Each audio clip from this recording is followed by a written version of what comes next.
So, hello, and a massive hello to everybody. How we all doing? Rocking and rolling in a free world. I hope everybody's having a great weekend wherever you are, whatever you may be doing. This is 50 Pips, rocking and rolling.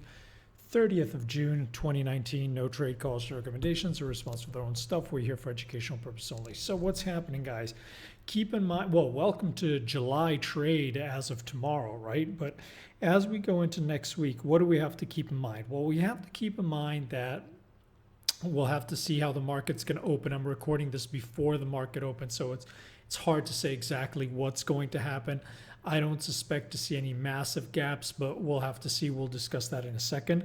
What is the context? We're going into the 4th of July week, right? So less trading activity, slower trading week. A lot of people are going to be on holiday. Keep in mind that Wednesday is a half day trading, right? Thursday market is closed, and Friday essentially is a half day, really is a dead day too. The only interesting thing is that we do have data, but again, we're coming from a week where not an awful lot happened, but interesting action. I read somewhere that I think it was the tightest weekly range in euro for like ages. But again, the focus is still going to see on what happens, how do we follow through from last week. And again, I've heard some rumors about some big Huawei stories breaking this week. We'll have to wait and see. As always, we'll just try and focus here on the technicals just to give everybody a picture of where we are and what we're looking at.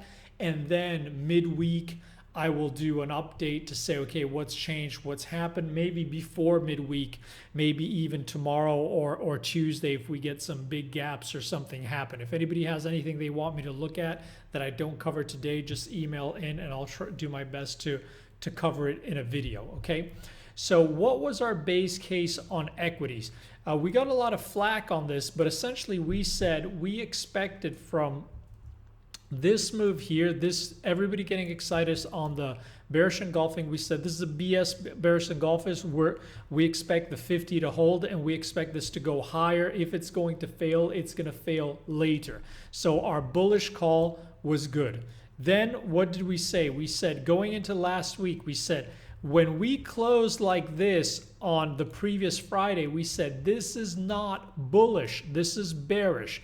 Also, seasonally, the week after June, OPEC's expiry is a heavy week. So we would expect to see sideways to down action on the week, okay? Then, so we started to trade a little bit heavy, so okay. Then we had Trump making a bunch of calls about the market at all-time highs, etc. And as always, you're encouraged to follow on Twitter too and on the blog. And what we said also in the midweek update, I believe, is that we expected that there's no way as we go into the end of the month, into rebalancing day for the Russell, into the G20 meeting where the big risk is that they're going to kick the can down the road or come up with either deal. You do not want to be short. We were trading long also in the daily room into the end of the week, Thursday, Friday, and we got a little bit of a move back higher. So no, not too bad.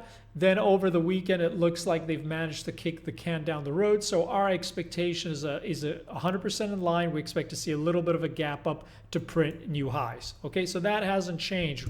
This is still our base case assumption, okay? So that's pretty much in line with what we were expecting.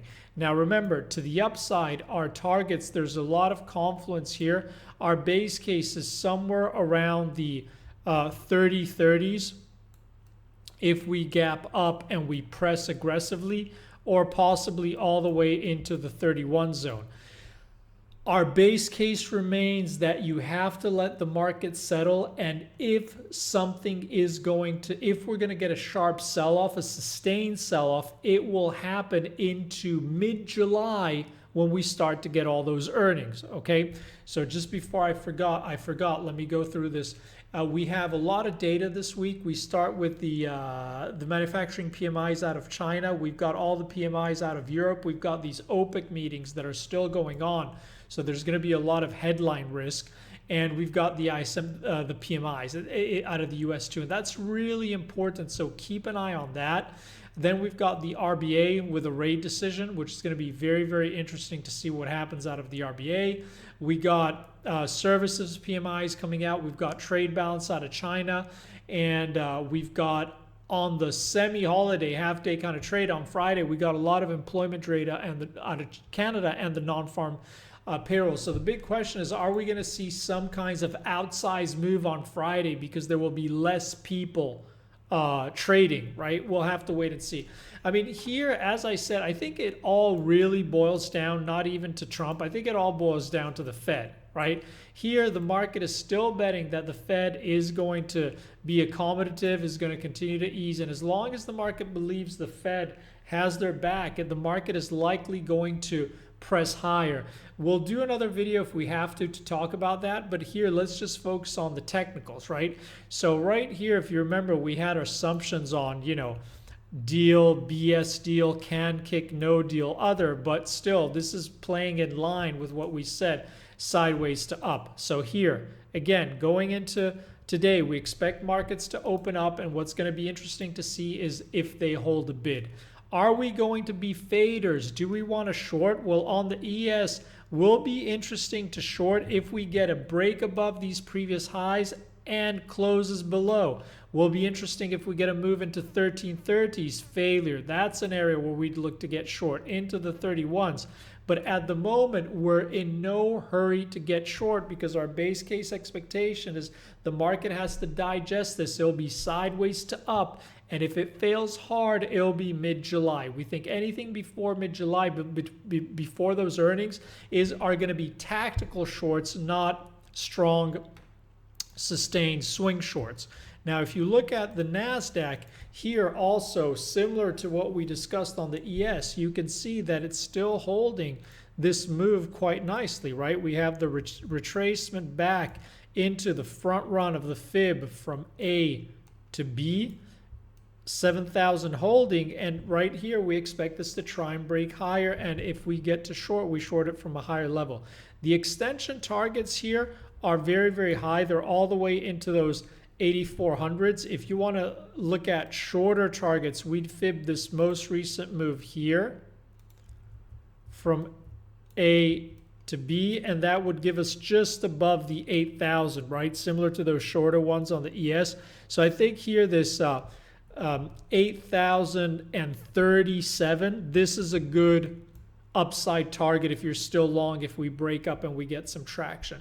Now, the one of the most interesting things here on the indices is actually the Russell, right? And we traded this long aggressively in the room at the back end of the week.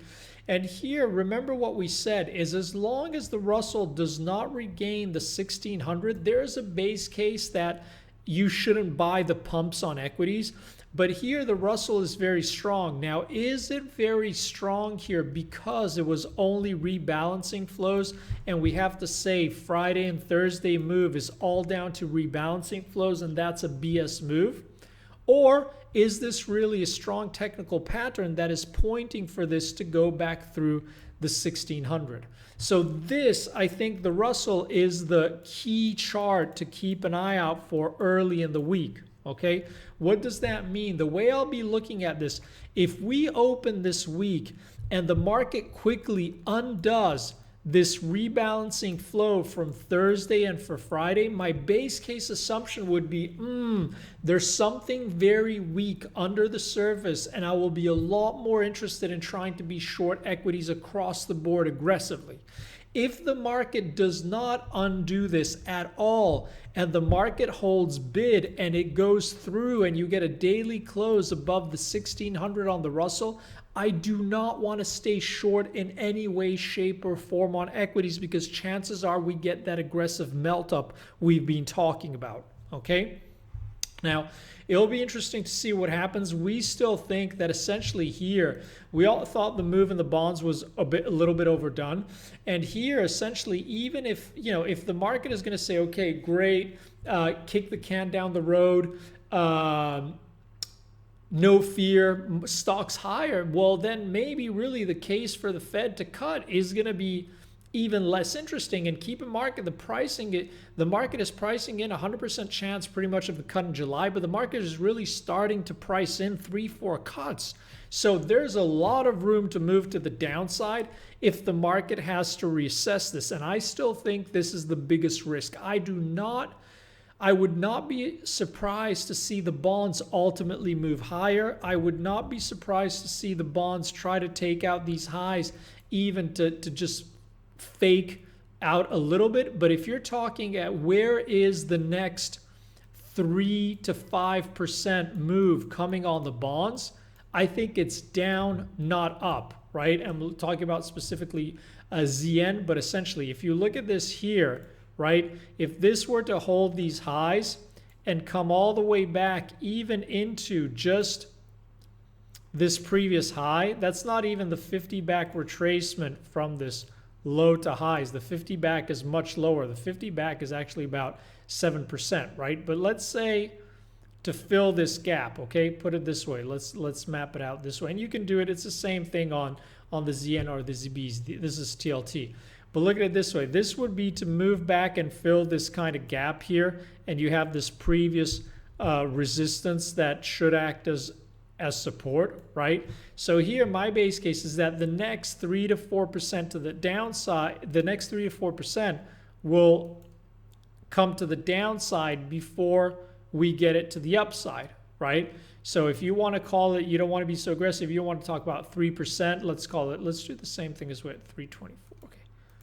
Broadly speaking, the call would be that we expect to see these 127 area print before we get the 139 area print here, even if ultimately we expect these to go higher.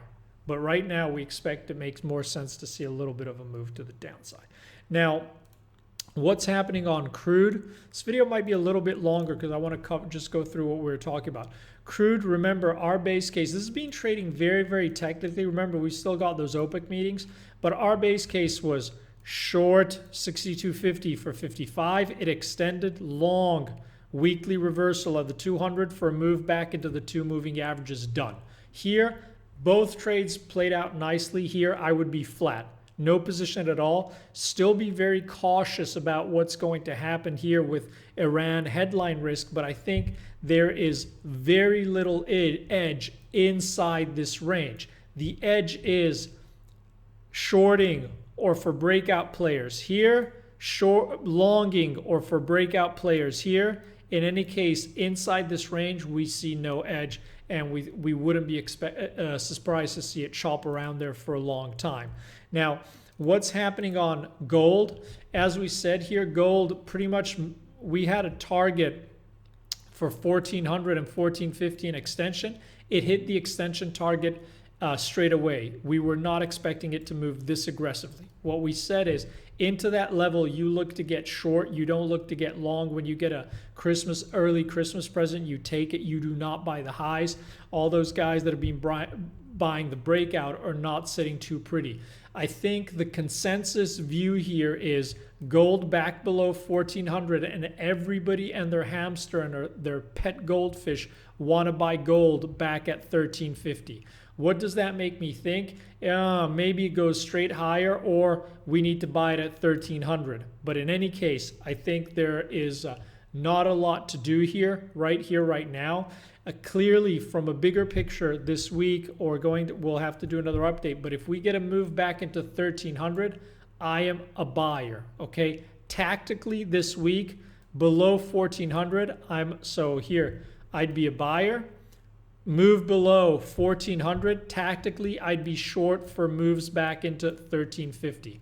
That's what I would be looking. These are the 2 areas for me of interest. Would be looking for longs to continue this rotation higher should we get a gift from the gods back into 1300, and tactically short failure to hold above 1400 for a move back into 1350.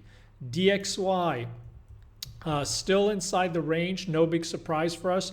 Our base case is that we've been shorting all those ramps, and our base case is that ultimately we're going to stay inside 98, 96 until we have some real clarity from the Fed. So what does that mean? That means if the Fed does not go through with the rate hikes, right? And basically they say, no, no, no, those bonds need to reprice. Everything needs to reprice. Well, you don't have to be a stock market genius. Likely dollar's going to move back into 97, possibly all the way back into the 98. If the Fed goes through with either it's an emergency rate cut or a full cutting cycle, so starting with 50 in July, also you don't have to be a genius. Very likely we see DXY 95s, 94s aggressively to the downside. The only game here, and I would argue on the stock market really fundamentally, is the Fed. It's all about Fed. Does it have the market back? And Fed, is it going to start a full cutting cycle or not? And essentially, this is it. If the market has got themselves wrong pricing in all these cuts, they are short dollar and long.